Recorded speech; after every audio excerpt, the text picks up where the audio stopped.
Hello, everybody. Welcome back to the SOMM TV podcast. My name is Jason Wise. I'm excited today to welcome back SOMM Films and SOMM TV alumni Sabato Sagaria. He will be talking about reopening the incredible historic restaurant 1/5 in New York City and what it's like to be a restaurateur post-pandemic and in today's really, really competitive world of opening a restaurant. There's no place like New York where this is any harder. Before I talk to Sabato, I want to tell you, SOMM TV has a very special offer to celebrate our James Beard Award nomination that was just announced last week. Our film, The Whole Animal, has been nominated for a James Beard Award. And for that, we want to give you 50% off an entire year of SOMM TV. If you're not a subscriber, this is the time to do it. Go to sommtv.com, use the code 50OFF, 50OFF, to get SOMM TV for an entire year for $25. Hundreds and hundreds of hours on almost every topic you can imagine in wine, and lots of food content as well. So go to sommtv.com and use 50OFF, 50OFF. Without further ado, my conversation with my friend, Sabato Sagaria. I am joined by one of my favorite people in the wine business, I guess restaurant business. Is that more what you are now? Sabato Sagaria, master somm, master ping pong player, and an incredible dresser, if you're watching this on SOMM TV. Sab, when we were in New York, we were filming our last shots for Cup of Salvation and with you, and we had the pleasure of going into your new restaurant, 1/5, that you've reopened, I guess is the term. And I was so taken by not only the space, but the history and everything. And I wanted to have you on to talk about a number of things. New York City, the restaurant industry there, kind of where we are, and then also this incredible, very historic location.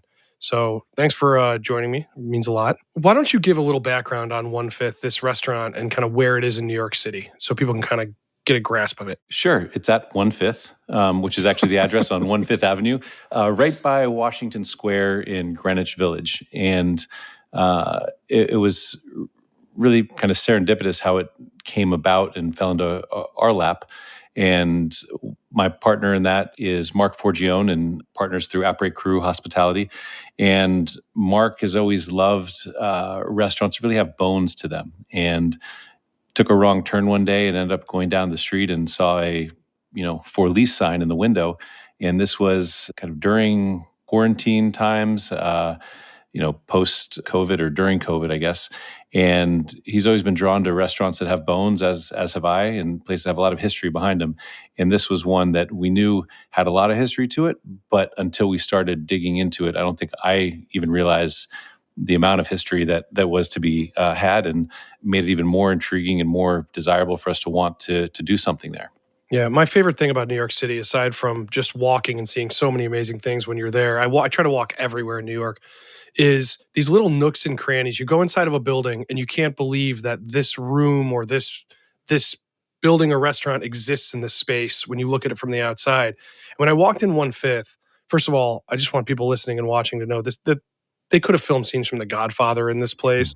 But at the same time, it's also very airy and open in a way that's not very characteristic of, they're either totally inside with no windows or they're totally windowed. And this is one of these unique spots that's wood paneled and just a gorgeous location. When was this restaurant started? Let's go through a little bit of the history, because this is an absolute must go to in New York City. It's not a sponsored pod. This is just me over an amazing place that I can't believe ended up in your hands. Yeah, so it dates back to 1927, and it opened first as a hotel. And so I think that's why it has so much sort of grandeur in its stateliness from the outside as well as from the inside. And I think in the 30s and 40s, it started to, they had the cafe and there was a cabaret, and it didn't become a co-op, I believe, until around the mid 70s of it. So for oftentimes it was used as a hotel, and it had a place called the Number One Bar. And this is after Prohibition that opened, and supposedly they'd have people that were standing out on the streets of Fifth Avenue welcoming back soldiers from World War II at that point in time, with martinis in their hand and very celebratory in that sense. So it was pretty neat to hear that. And then it became a co-op, and then a number of restaurants took that space prior. This is actually the third iteration of us calling it 1/5. We wanted to be stewards of that space and had it named after that. So that's what stuck, and it served the restaurant well. So we wanted to pick up where they left off. Well, let's take a step back for the COVID portion of this. Mm-hmm. So, what is the state of restaurants in New York? I mean, I couldn't believe how alive it was just being there just a couple weeks ago or a week ago. I was honestly blown away. I kind of was expecting something not more dreary, but a little less vibrant. What's the state right now, and how is New York recovering from this? Because it directly goes into your story with 1/5.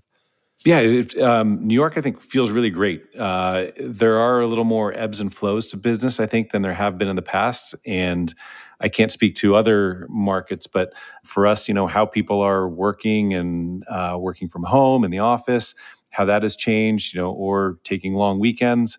So it's not as consistent. You can't really go right back to the playbook of how it was pre-pandemic, but it is great to see that vibrancy in the air and seeing people happy to be out in public and raising a glass and celebrating in restaurants.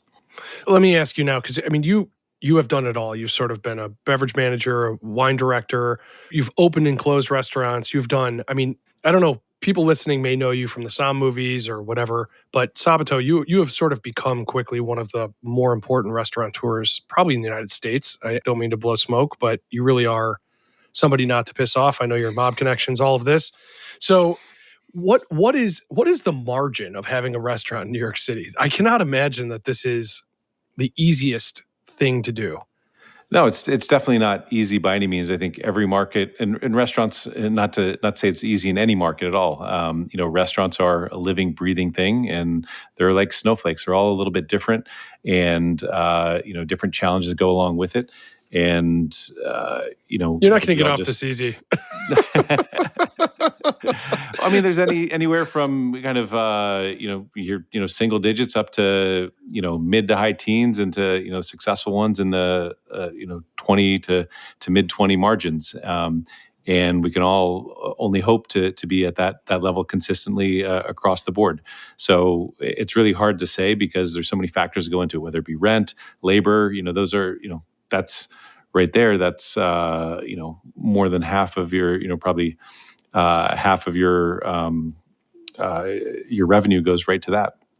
What's the success rate? So if you open up a restaurant, and yours would be, slightly high end of a place, though it's not inaccessible at all. Your happy hour probably could be the best happy hour in New York, if anybody's in the city. But what's the success rate? So you start a place like 1/5 or something of that level. I mean, to me, I find this to be very daunting. Mm-hmm. How hard is it to survive? Definitely is, because I think for us, as we're going through this, and I can speak to this because we're living it right now. It's it's really you open up and everything's theoretical, and you hope that people are coming in as you had thought, and you hope that they're connecting with how you envisioned it. But you're great listeners, and along the way, you're adapting and you're modifying and you're adding, subtracting, and really just trying to tune it in. To open up out of the box and be a smash hit. There's some restaurants out there, and applaud them and admire them being able to do that. But most of the time, you have to tinker, and but that's also the fun about it. That's what allows us to evolve ideas and to collaborate and really listen to the guests and show them that we do listen. So that's part of hospitality. Yeah. Well, you have to love this to do it. How long does it take to become maybe not profitable, but just neutral as a restaurant? Is it something where you started up and you're looking at 5 years, 2 years, 20 years? I mean, what is it like? Most people's leases aren't that long, so they wouldn't be able to get that. So, I mean, I'd say our target is anywhere from, depending on the restaurant, is it, 3 to 9 months or so, something in between there, where you're kind of at a steady state with it. And it's probably like, raising a child. They can't walk on their own right out of the gate. So you got to kind of teach them to walk, and different parts, accelerate quicker than others, and especially when you're multiple meal periods, or it's it's like a 3-ring circus. Sometimes there are, the bar, there's the restaurant, there's events, and it takes a while for all of them to really hit their stride, or to get the word out about that. So yeah. Yeah. I'm so fascinated by the economics of how the hell Mhm. you do it, and then once it starts working, how do you make it bigger? I mean, you're Mhm. one of the few that know. Before we get into One Fifth's history, Yeah. who is your sort of inspiration as a restaurateur? Who do you think Ooh. is the person that kind of you think of like, man, this person did it the way I wish I could do it in my career? Yeah, I mean, I did spend 4 years at Union Square Hospitality Group and working closely with Danny Meyer and his longtime partner Richard Crane. I think those are two people that I looked up to before I worked with them, and then also having been honored to work alongside them, really respect what they've been able to do over 3+ generations or decades. I'm sorry, not generations. Maybe. Which is no easy feat. And so I think that's something that I look up to and aspire to what they've been able to do, and not only the number of restaurants they've opened, but the talent that has grown from those trees over the years. Yeah, that's great. So with One Fifth, I mean, one of the cool things about going into the restaurant is the amount of history that's all over the walls. I mean, there are photos of Mick Jagger, there are photos of films that have been filmed in the area. Tell me a little bit about the things that have happened in that space and around that space, just to kind of give people an idea. Sure. So when we got the space, I'd known that it was very historic and had been there for quite some time, and so sort of went down the rabbit hole, and we started looking at and understanding what was in there, because we wanted a restaurant to create a restaurant that was connected to the neighborhood. And as you started learning about, we started to learn about Greenwich Village and the music scene that happened in there with Bob Dylan and all these other great artists that just Just the got their start. 60s kind of thing? You're talking About like the 60s, yeah. How they got their start down the street was pretty interesting, and how they used the space. And once you started kind of going down this rabbit hole, it would always just sort of pop up here and there. Like I remember scrolling through Instagram, and there's a big artist community, obviously, in this area during the 60s and 70s. And there's a picture of Basquiat and Madonna, and on Instagram, and it said that, I think Basquiat's sister, the first time she met Madonna was at One Fifth, and he introduced her as, I want you to be my friend Madonna. She makes music. And that was the introduction that happened at One Fifth. Jesus. Jimi Hendrix used to stay there. Right down the street is the Electric Lady Studios. And I remember reading all, Jimi Hendrix biography growing up, and, realizing, okay, that's where this music was made. You mentioned Mick Jagger. Keith Richards lived in the building. Patti Smith lived in the building. There's a legend that when Keith Richards was being interviewed by the Co-op to try and live there, they said, well, why did you want to live here? And he said, because my wife thought it was an address that I could remember, being 1 Fifth Avenue. And, so you hear things like that. And there's a amazing picture that we have from a photographer named Alan Tannenbaum that's on the wall. And it's from May 1st, 1975. And that day, Alan was shooting for, I think the newspaper was like the Soho Star or something like that. And the Rolling Stones were having a press conference. So they met at the hotel down the street. And then all of a sudden they said, go outside. And around the corner comes this flatbed truck. And on the back are the Rolling Stones playing on a flatbed truck going down Fifth Avenue. And then they got in front of One Fifth, and it stopped. And they started throwing out pieces of paper, photographs, or not photographs, but photocopies of their tour schedule for the 1975 tour. And that there was no Twitter, there was no Instagram back then. That was just, bunch of guys playing on the back of a flatbed truck and throwing paper into the streets. So can you imagine the Rolling yeah. Stones are just playing on a flatbed truck while you're like walking to work? Yeah. It's right? Unbelievable. I mean, yeah. I can't even. So with all this history in mind, you have this building, you set up a plan. It seems like it's a much, focused on Italian food. Mm-hmm. You do the pasta and you do great Italian wines. Why did you come to do an Italian menu there? What was the thinking in making that? So Mark Forgione, our partner in there in the restaurant, is obviously Italian as well, and I think really speaks to the Italian roots. And when we look at that and you see sort of Italian heritage in New York, we wanted to make a restaurant that we call sort of New York with an Italian accent.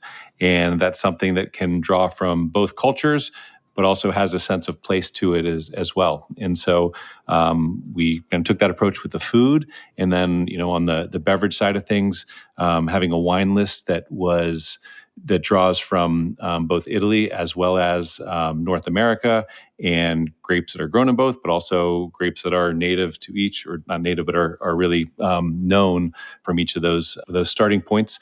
And then, cocktails, everything having an Italian ingredient in it, and something that kind of withstands the test of time or tells the story of time through a glass, was something Amaro, and that's something that came out as a way to really give it a point of view on the back end of the meal, of finding some really great vintage Amari and highlighting Amari from all 20 regions of Italy with it. So it was really fun to be able to sort of come up with the overall theme, but then find different ways to connect back to it and story tell through the food, a glass of wine or a glass of Amari or a cocktail throughout the meal.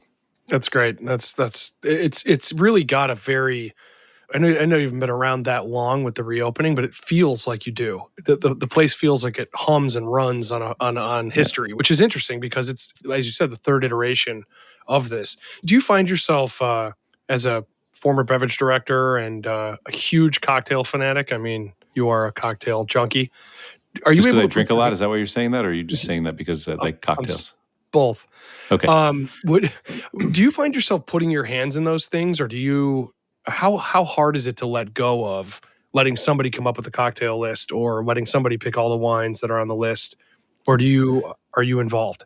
Definitely involved. It's a very collaborative effort on all fronts. And that's with Mark, myself, Dustin, who really kind of leads the wine focus on that, with our wine director, Catherine, there. We start with kind of a picture frame and saying, what are we? And really clearly defining that. And then, by having that, and we're all on the same page of determining what that narrative is, then really working with great, talented people that can take that and build on it. And while we all give feedback, ultimately putting great people in place to help build that and bring it to life is how we go about it. So, on the cocktail front, we all came up with the idea, and then actually our partner in Please Don't Tell is Jeff Bell, which is actually just down the street, actually on 8th Street. He helped come up with the original cocktail menu, and then each season we do a rollout. He actually works with the team of bartenders to come up with new cocktails to bring into the mix that really follow that point of view, and we all get to taste them, which is one of the fun parts of the job. And I can give feedback, but he can take that feedback and articulate it through cocktails much better than I can. And so it's doing that. Same thing on the wine front. It's really, I think Catherine's done a great job of building on the initial program. And, as it starts to evolve, now we do wine classes that tell that story as well for guests to join us and do so, and really kind of make it a unintimidating place to kind of be adventurous or to learn and have fun while you're learning about it. What's your favorite cocktail you guys do? Harvey Wallbanger? Is that the one? The Harvey Wallbanger? No, we don't have any Harvey Wallbangers on the menu. We actually just put on, playing off the classics, we just put on vintage Negronis and vintage Boulevardiers. So I happened to come across some spirits from the 60s and 70s. And so we did a big batch of them in these 3-liter bottles of Campari, and we call it the Amari Ferrari. And we've got the airbrushed license plate and everything. And you wheel it around the table and around the dining room and mix up the cocktails there. So that's been my latest fun discovery. That has to sell a shitload. Playing. As soon as somebody sees that happen, I'm sure the next table's like, "What's that?" I mean, that's got to be. It's more the person walking to the dining room going, "Vroom, vroom." That's what really I think sells it more than anything else.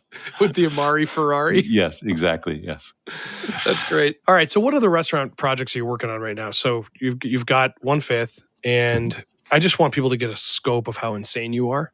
No, I'm not insane. It's a little bit. So we're like a hospitality group with like 5 hospitality groups underneath us. So partnering with Mark at Respect Hospitality and Peasant and Restaurant Mark Forgione, which will be moving in July, probably, or June or July of this year. So we're really excited about that. With Leah Cohen, a Pig and Cow, so Southeast Asian. And we have I think hopefully a new project that we'll be able to talk about here in the next couple months. PDT. We're actually getting ready to come to your neck of the woods. That's right. In Los Angeles. So working with Ludo Leflevre on Petit Trois out there, a really great French bistro, and some other exciting projects there with him as well. So it's fun to be able to play in all these different sandboxes and, based out of New York, but starting to stretch beyond that and to venture into other markets as well. So it's been really great to work with our partners and get to learn them and understand their cultures and help them not just scale their restaurants, but scale the culture in the process as well. Yeah, I don't know if people told you, but I get a kickback in LA. It's sort of standard here. Okay. So good to know. I appreciate you naming that on the record here. So yeah. Two Harvey Wallbangers is pretty much what Jason I get. Rico. Yeah, exactly. When you open up a new restaurant, Jason Rico. Yeah. So this is great. I just want to take a couple seconds here and say how proud I am to have you in the 4th SOMM movie, which I cannot believe just came out of my mouth. And should we announce our plans for the musical SOMM 5? Are you excited about this? Yeah, I can't wait. I've been trying my new dance routines, et cetera, and such. So it'll be a good one. Speaking of dance routines, what made me think of this? This will be good.